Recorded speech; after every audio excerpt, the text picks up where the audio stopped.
me get some more of my headphones, baby. Yeah.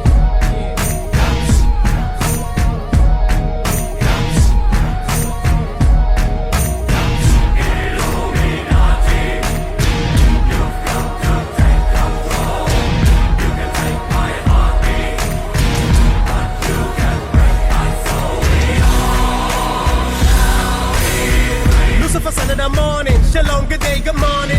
All of the living I'm morning, he affixes sixes on him. But the inner scripture warn him, deliver the revelation. Still ain't debating Satan's use of major corporations. Remember the plantation, remember the black enslavement. Remember the soul debasing, clothe the face and here persuaders. Remember your colonization, colonial education. Ignorance and nigga shit we get from radio station. Performers getting younger, the dresses getting shorter. It's funny how these pedophiles market your sons and daughters. Target and breach your borders. Kidnap your seeds, deport them, transport them overseas with doubles, fiend, auction, and bought them. And I yet someone caught them. If these are the seeds, we lost them, tossed them to hell. They fell for what the system taught them. Give me a minute to prove this. Call it conspiracy theory. You never knew what the truth is. Be sure that my enemy hear me. Illuminati, you've come to take control. You can take my heartbeat, but you can break my soul. All of this talk about Jay-Z being Illuminati, or whether they got to Kanye, or whether or not they both gay. This is irrelevant subtext. Call us celebrity gossip. You're taking it out of the context of Lucifer's written in subjects. We live in the projects. We descend from slaves. A lot of us don't even got shit and do anything to get paid. Who jigger that nigga ain't Satan, and West just hood at best. And if they homo, I do not know, and I could care less. Nah, they ain't the Bilderbergers. Nah, they ain't the Rothschilds. That's right, they the Rockefellers. Nah, that's just them niggas style. Illuminati selling your mind, soul, and your body, and they ain't ever need no rappers to accomplish that. Put them out right on top of that. Giving you the truth, so copy that. Soon the economy collapse. Great tribulation after that. Scrolling across more pirate hats. British West Indies company cats. We call that Steve Copley raps. Illuminati coming, but I'll be back. Illuminati, you've come to take control. You can take my heartbeat, but you can break my soul. Before they collapse the market, they're criminalizing farming. They're silencing you for talking while turning us all to peasants. Agricultural patents, Niagara causing famines. Monsanto seeds that terminate the natural birth and action. Controlling the food supply, choosing who should live or die. Confusion rules, you choose to lie. Illusion illuminates your mind. These are the last. At everlasting life. I'm going to give an update first before I get into the lesson. We'll give an update on our progress throughout the country. I have good news, and I'm going to be putting out another newspaper in about a month called Eastern Star. The question is, why am I put out another paper called Eastern Star? We're going to do 4 pages, black and white, plus 2,500 copies. And we're going to send them to Eastern Star chapters here in D.C., in St. Louis. About 3 or 4 months ago, Brother Newby, who's the Grand Master of the King Solomon Grand Lodge in D.C., said that the sisters feel slighted, the Eastern Stars feel slighted because I have not addressed them, all right, which I have, but their view, and I didn't see this, all right, and he said that their view. Yesterday, I talked to another brother who is a lodge mate, who is a nationalized and conscious Moor, and a lodge initiated Mason of 14 years in St. Louis. He's one of my main contacts. He's in the lodge. His lodge has their meetings at a grand temple where there's 15 to 18 lodge meetings that go on, lodges that have their meetings. So you're looking at between 400 to 500 brothers that attend that lodge, that grand temple, on a weekly basis. Down the street, the Eastern Stars have their chapter meetings.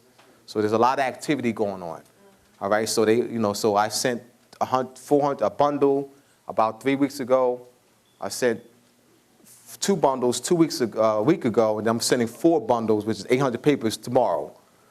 And so he's setting up distribution in Ferguson, St. Louis, stores, restaurants, barbershops, Eastern Star chapters, and so forth.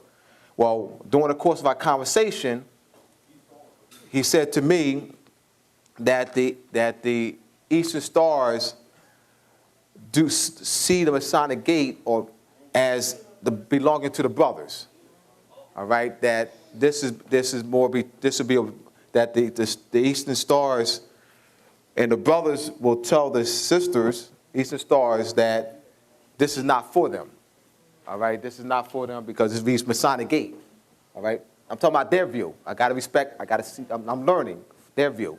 All right. So I said to him, so what I need to do is come up with a paper called Eastern Star. And with with the symbol on there, so that the sisters can gravitate to it. So that's what I'm going to do.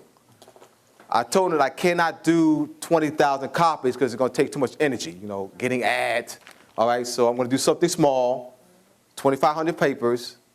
It's only going to cost me $300. Just to get it started. Just to get it started. All right, so something that's not going to take long. We can do within a month. Get it out there. All right, so we're going to put it in the hands of Eastern Star chapters just to get it started. All right, so that's progress there. The paper is really moving. I have it in 40 states and 10 countries. Paper can be online, access online as well. So it's really moving. That we also we're also planning.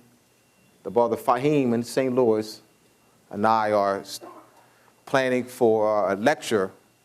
Taj and I will be in St. Louis in February. We're going to be at one of the Masonic temples in February. That's in the works. Another thing, we're going to also put out a paper. The Masonic Gate will be printed, as well as the Eastern Star paper will be printed in St. Louis in about 6 months. All right? So we're looking at printing 80 to 100,000 copies in St. Louis. I'm trying to do it sooner. Just a matter of finance. I'm trying to do it sooner. If I can do it tomorrow, I'll do it tomorrow. All right? Trying to do it sooner. It would be great if I can get it done sooner, within the next 3 months as opposed to 6 months. So that's something that we'll talk about. We'll discuss that while we're in St. Louis as well, February. All right, so that's the progress going on there. So we have a strategic plan going on to address the Ferguson situation. When Taj and I were in Louisville a week and a half ago, we were watching just before the announcement of the non-verdict, the non-conviction, or there was no indictment handed down, and the grand jury was deliberating. I said to Taj that we have to do something, and I said what we can do is I can make the next issue, the feature article of the next issue regarding the Ferguson about Mike Brown's case. So that's what we're going to do. So we're going to print 80 to 100,000 copies, all right, discussing the case. We're going to be talking about the issues that are going on. What is the agenda? What is the European agenda? The Treaty of Verona, Secret Treaty of Verona, the Black Codes, the King Alfred Plan, all right? So those things that we're going to be pointing out.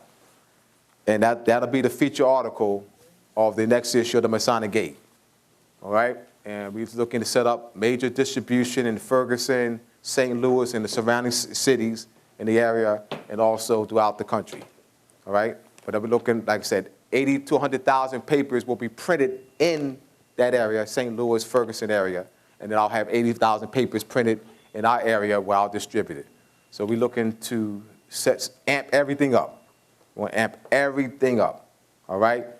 You may not be aware, Selah, Taj, and I will be speaking where, Selah?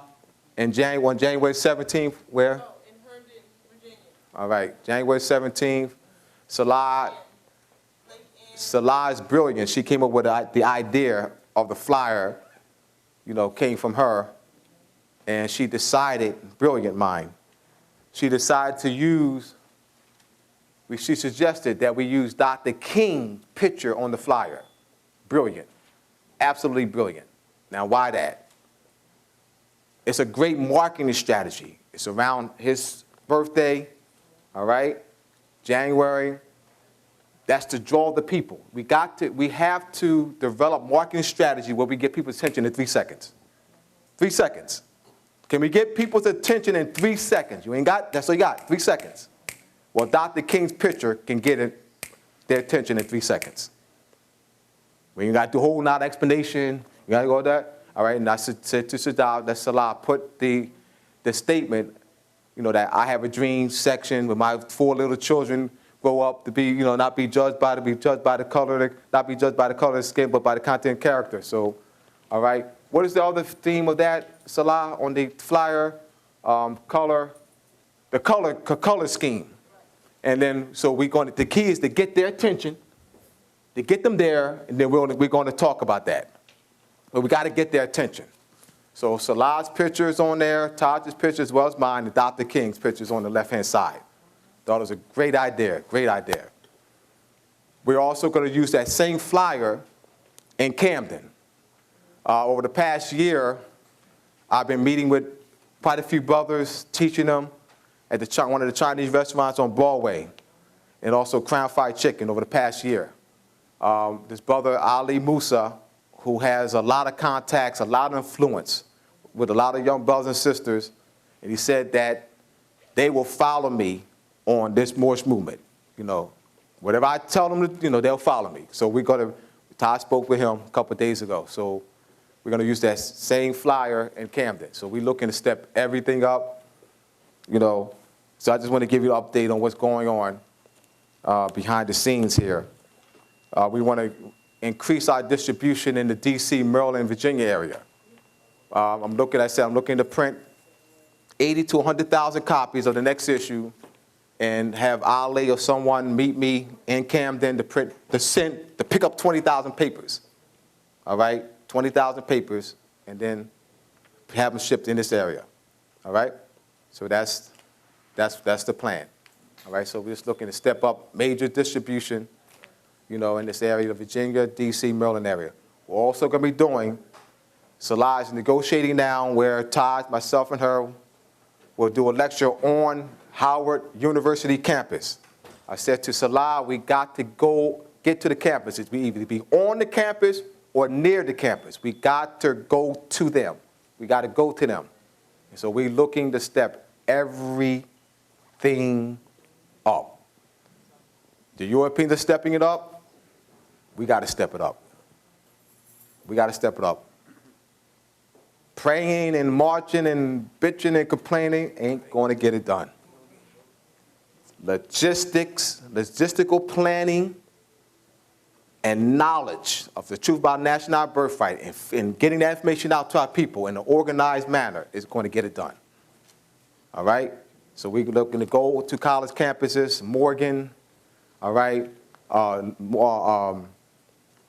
the different Asiatic campuses nearby. All right, in Virginia Tech, Virginia Union, Morgan, Howard University, and so forth. All right, so we putting those things in place. All right, so just putting it out there. We're going to need your help. We're going to need your help. All right, I need your help to do this. So we're looking to, branch this class out. Take this class to hundreds of thousands in the community. Take this class to hundreds of thousands in D.C., Virginia, Maryland area. We could do that. And I can help facilitate that. To me, that's nothing to me. That, if I say we can reach 10 million people, to me, we can do it. All right? This takes organization, organization, organization. All right? So if I can be used as a catalyst to do it, so be it. All right? I'm going to take my experience and knowledge that I learned from the Million Man March, Million Youth March, Million Family March, Million Woman March, that I learned by being heavily involved in those marches. I learned massive community organization. I learned. All right?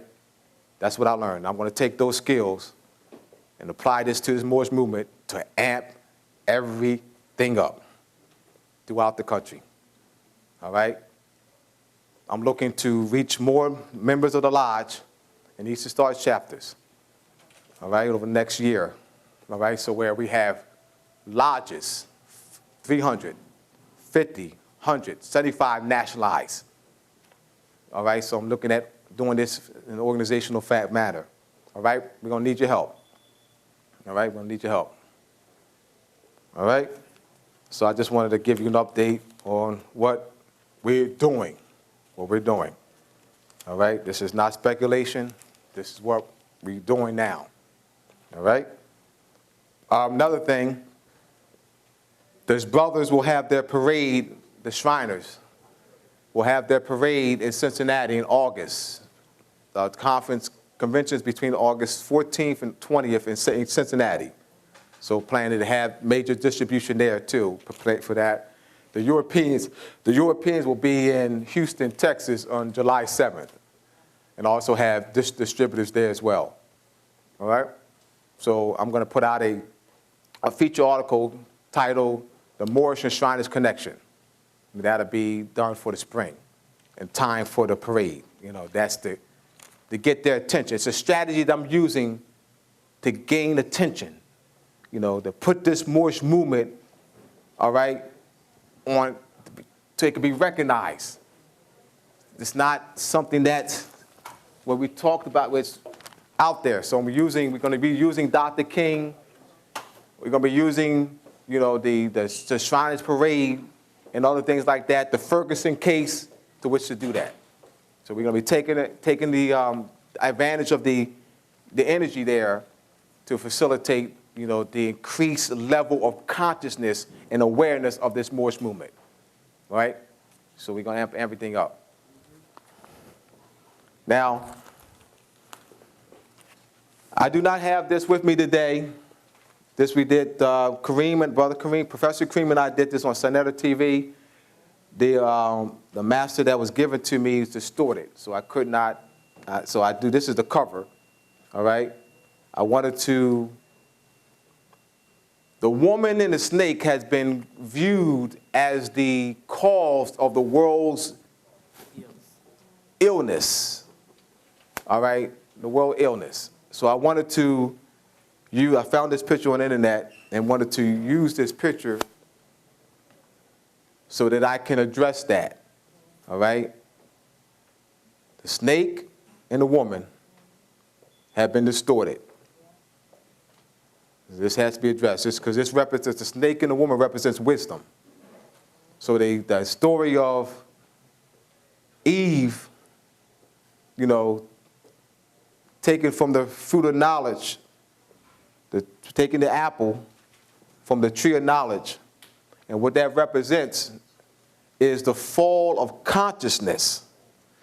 The apple, if you look at the pineal gland, the human brain, the pineal gland sits at the center. Where is the seed in the apple? The seed in the apple represents the pineal gland. So it represents so that detachment represents the fall of consciousness. Now, if you look at, just looking at the imagery, what do they cover with the leaves? They use the leaves to cover what? All right, so the apron covers what? That's first three chakras. Symbolic. So it represents the fall of consciousness. Woman and the snake symbolizes wisdom. So that fall, that story is relating to the fall of consciousness. Now, I said to you before that the Christ is the oil that is secreted in the brain and flows down to the sexual region. And the rising of the oil, see, that the lesson is to get that oil to rise back up or flow back to the brain. So the leaf or the apron covering the lower three chakras, there's lessons, there's metaphysical lessons that's related to that the brothers and sisters in the lodges do not get. You know, they wear the apron, you know, it looks good on them, and that's about it. It looks good on them. It's, you know, part of the outfit, you know what I mean? They're Eastern Star, Mason, you know, looks good. But they're not giving any metaphysical lessons on how to activate the higher brain functionings or how to become illuminated. Right, so this paper, they're eating this paper up. They're eating this paper up. You know, because they don't get this lesson. Meaning, they're not taught masonry in there. They're not taught masonry. All right? They're given the symbolisms. They go through, they don't have the substance. They have the apron, but they're not given the substance. So therefore, they're not empowered. They're taught that the Grand Lodges in England masonry started in 1717 with the Europeans. They're already off. The key is the Europeans have distorted the history and misrepresented masonry so that we can view them as the sovereigns. When we stop viewing the Europeans as sovereign and begin to claim our sovereign power, it's a wrap for the Europeans. It's a wrap. When we stop calling them Americans and stop calling them white and start calling them English, Irish, French, Dutch, German, Russians, all right? Call them by their nationalities. And challenge their claim, challenge their false claim, because they're making claim, they're making the sovereign claim when they falsely claim to be Americans. They're making the sovereign claim when they falsely claim to be white.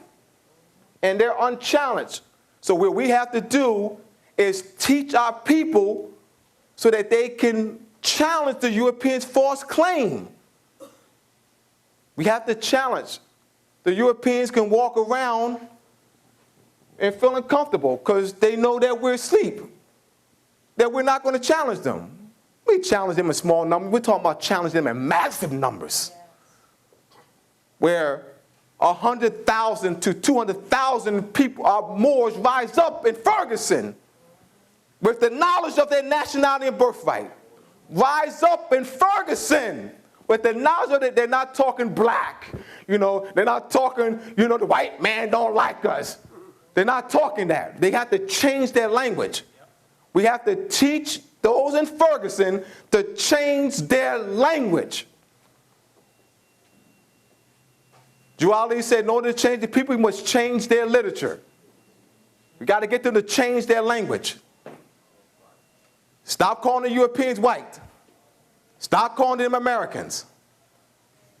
American don't mean United States citizen. American doesn't mean U.S. United States of America. American means native to the land, of which George Bush, Al Gore, Hillary Clinton, and the gang are not. They're not native to the land. I was born here. That means what? Being born here don't make you native to the land. Well, being born in China makes you native to the land? No. If George Bush was born in China, would he be native to the China? No, he would not. Oh, all right. Oh, all right. Well, how we quick on that? And that's not how we, all right? The reason why we're not quick on that is fear. We're not thinking, it's fear. It's called analytical fear.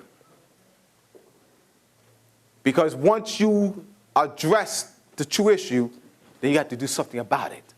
That means you have to address the Europeans. All right? You got to now challenge the Europeans' false claim. It's fear. So we have to increase our numbers. There's strength in numbers. I get calls from all over the country. All over the country. And I hear, Abdullah, I'm the only one out here. I'm tired of hearing that. I'm tired when a brother in Alabama calls me and says, I'm the only one out here. I mean, he's the only one nationalized, conscious more out here. That's what he means. I'm tired. I want to hear, Abdullah, 100,000 of us in Alabama out here. I want to hear 100,000, 200, 300, 400,000 in Memphis out here. How can we do that? How can we facilitate that to happen? It can happen, but But how can we facilitate that happen? I believe it can happen. All right? I can believe it can happen. Through organization, through planning. Through organization and planning, it can happen. No task seems impossible. It's organization and planning and know-how to do it. All right? That's what I'm about. That's what I'm about. That's me. All right? And I'll be used to facilitate that throughout the country. All right? So I just want to, give you an update on where we're going with this. All right? We plan to make a lot of noise. A lot of noise. All right? Plan to make a lot of noise. Yes. Good afternoon. Good evening. Why are you afraid of me? No, I'm just afraid of my question and what Frank's going to tell me how stupid it was after I get home. Is this one? Can you hear me? Okay. Today, it's funny you should say that. I was in the dentist's office, and a lady said, Yeah, yes. and one of the ladies came in and said, that white man I work for, I said, what are you talking about white? You know, you're the white man. You're the white woman. They taking your rights. You want to give everything away? We were the first person here. We were the white man, and you can let him. He's black for real, and that's all as far as I love got. it. She looked at me, I thought love I it. was crazy. So how am I going to explain that when I tell the people, Go ahead. Talk look, to you have, don't let the man take your sovereign rights. You were here. He's a European. He's not white. He's not black. He's a European, and don't let anybody call you black because you're the real white person. So how should I carry this conversation in depth so I won't be, they be looking like, well, what you saying? You're doing just fine. They said, So, what you saying? Continue. I said, All right. I'm saying, All right. you're the real white person. All right. So You're now, sovereign to the land. He's a European. He ain't white. You white. Well, who's black? I said, we can be black and white if you want to be, but we're sovereign to the land. He's a European. all right. So now what you're going to do is continue what you're going. Then you're going to reference the third edition or fourth edition revised of the Black's Law Dictionary. And you're going to give the term free white person. All right? And the annotation section of that, the term free white person, it reads, free white person, Magyars, Finns, Lapps, Albanians, Moorish inhabitants of Spain and Portugal, Phoenicians, North Africans. It does not mean Caucasian race. Third edition and fourth edition revised of the Black's Law Dictionary. So now you're giving some references. Could I add a little to that? Yeah, please, elucidate us. If you go back to Yakub and his experiment with the, what is it, a Vito, Negro or Vito chimpanzee, that's where that word Negro come from. So it actually belongs to them. So you can flip that switch right there. Yakub. The Negro, The experiment Yadaro with the Araba. chimpanzee and the Moabite Yeah, woman. you're saying that the Negroes is the Europeans, a Negro. Is that what he's telling That's where you? they That, come yeah. from. That's their origin. Chimpanzee Yes. and Wait a minute, Taj got to add to that. a chimpanzee. Yeah. Also, don't forget your Oxford dictionary. Go look up chimpanzee, and it will say the scientific name chimpanzee, troglodyte nigger. Then you look up troglodyte, and it says Anthropopithecus. That's that primate monkey species, and the caveman. Troglodyte nigger applies to the caveman Yeah, cave dweller. and Dweller. to the monkey. So now you understand Darwin's theory, because that's really the European. And remember, black is actually from High German, and it actually comes from Paleolith. So it actually means shining, bright, etc. Goes It further does back not than that. mean ebony or something like that. It actually means pale. It means shining Shine, bright, shine. and light. Yeah. Yes, it means, yeah, light, shine, bright, blag. So it's not Black. what the major point is that black does not mean the tone that our people think it means. No. At all. No. At all. No, this is black right here. Shine, black, shine. Yeah, black. And yeah. Yeah, black. The point that I want to make yeah. on that is that connotative linguistics is how they've messed our people up. And this is why they boast and say, don't worry about their children. They can never compete because they can't read. And the others who can won't. Here you go. All right. Now, once again, just to review, the etymological brackets.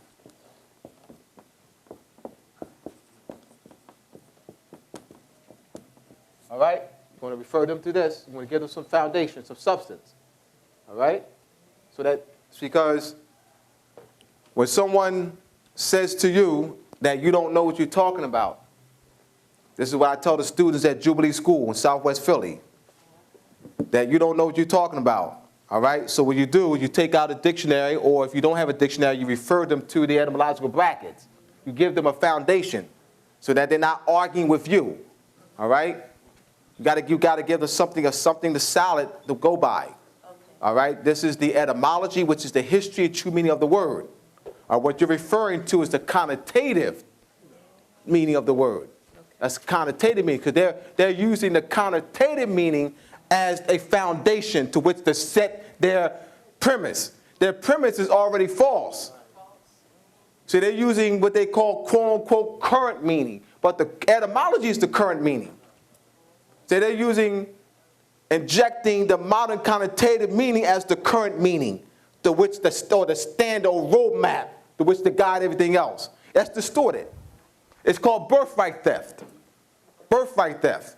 So the Europeans orchestrate these modern connotative meanings to steal our birthright, to suppress culture, to suppress philosophy, to suppress history.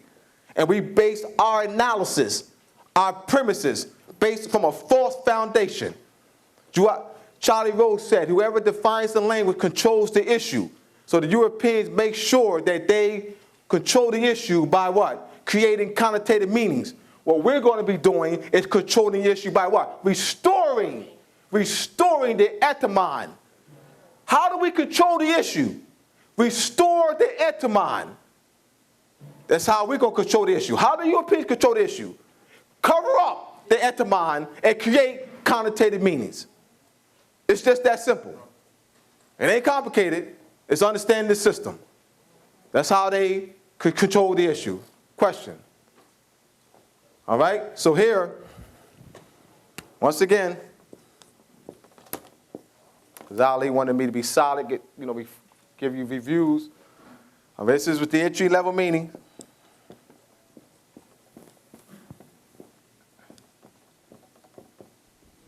And this is where your connotations are.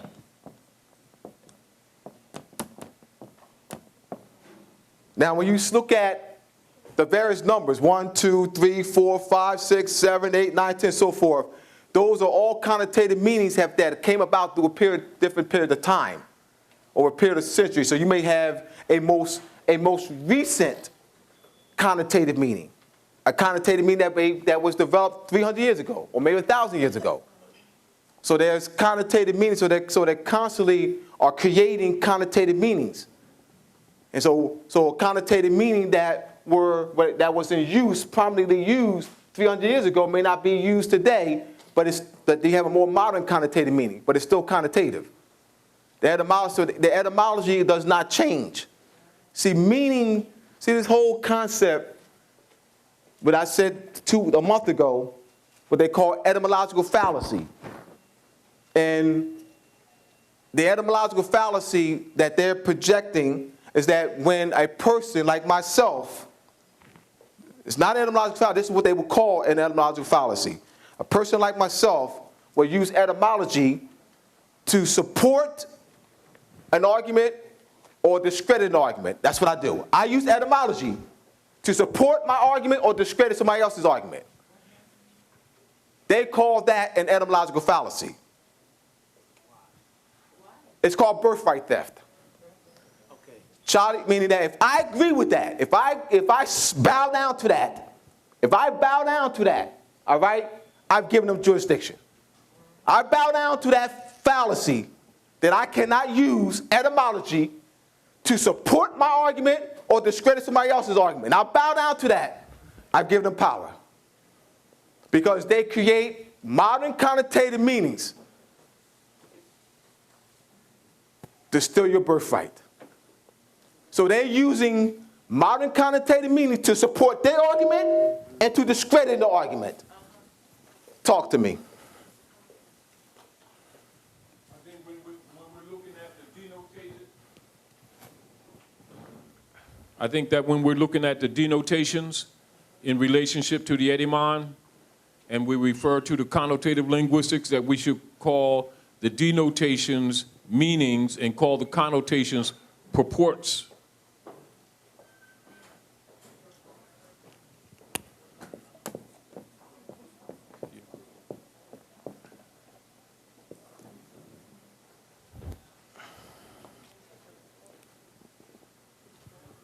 But we're disqualifying the type of meanings.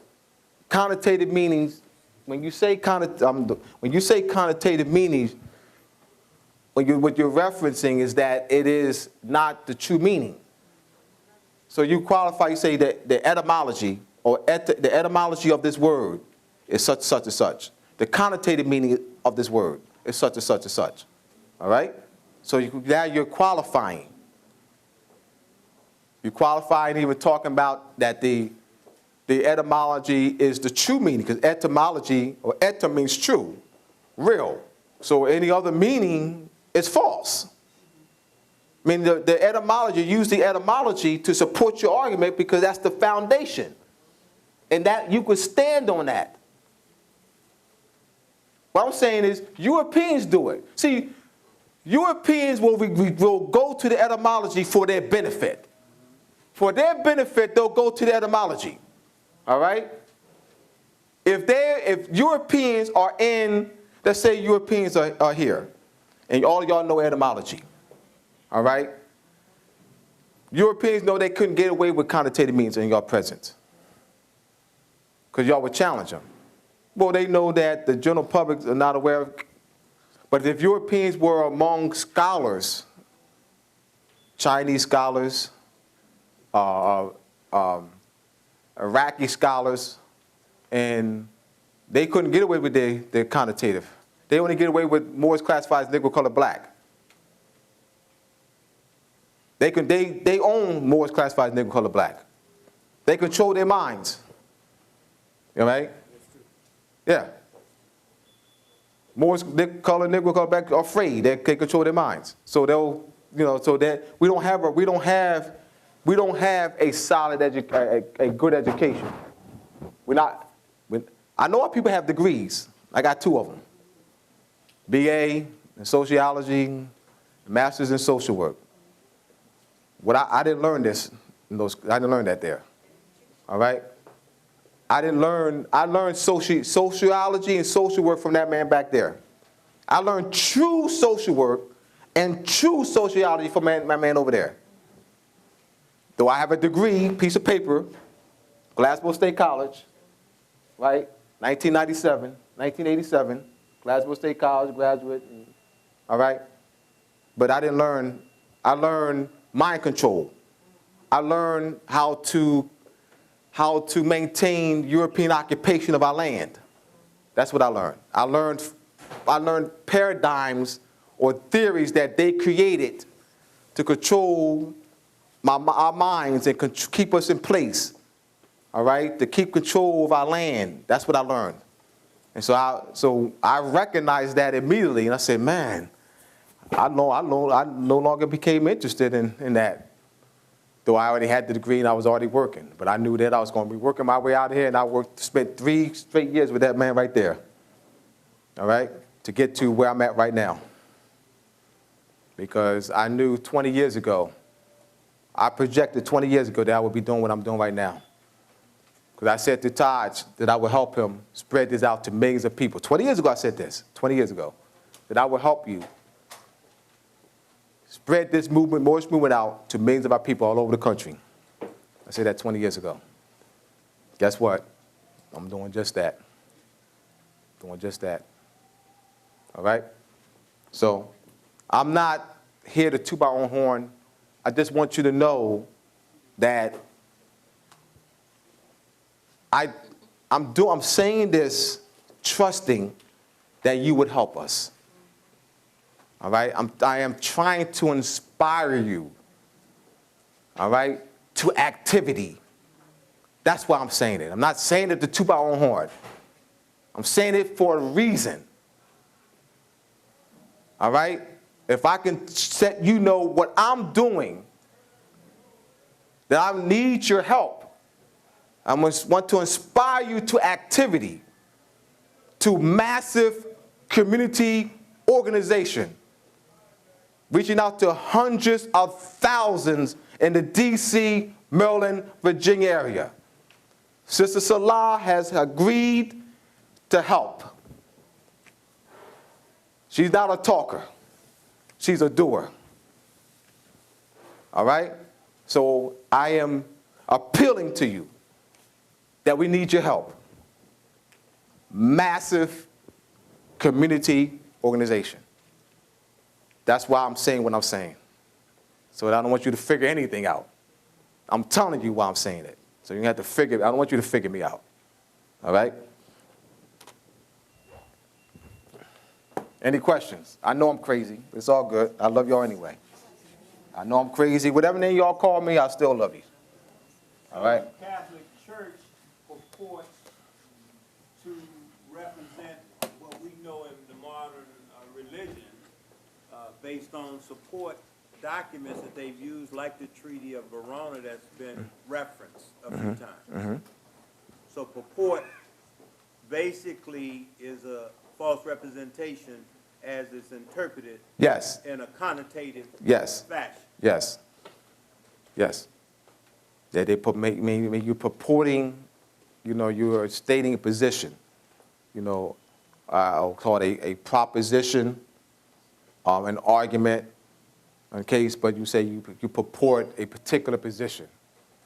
All right? So you have, because port means carry. All right?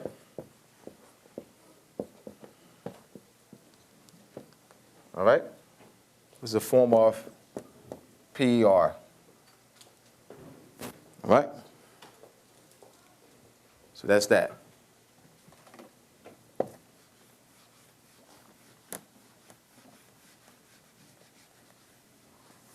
Because you're gonna get statements that, you know, etymology is old, and, you know, we got to deal with, you know, how are we gonna, you know, and one of the, in reading the etymological fallacy comments, it is stated that etymology being used as to support in your argument and or disclaim or discredit someone else's argument, it would be confusing. You know, how would you communicate with your children, or how would you communicate with the general public if you're speaking etymologically? Europeans have created that position. All right? It is to the Europeans' advantage that we don't speak etymologically. It is to our disadvantage if we don't do it. So I am not bowing down to Europeans' position. All right? We must teach our community.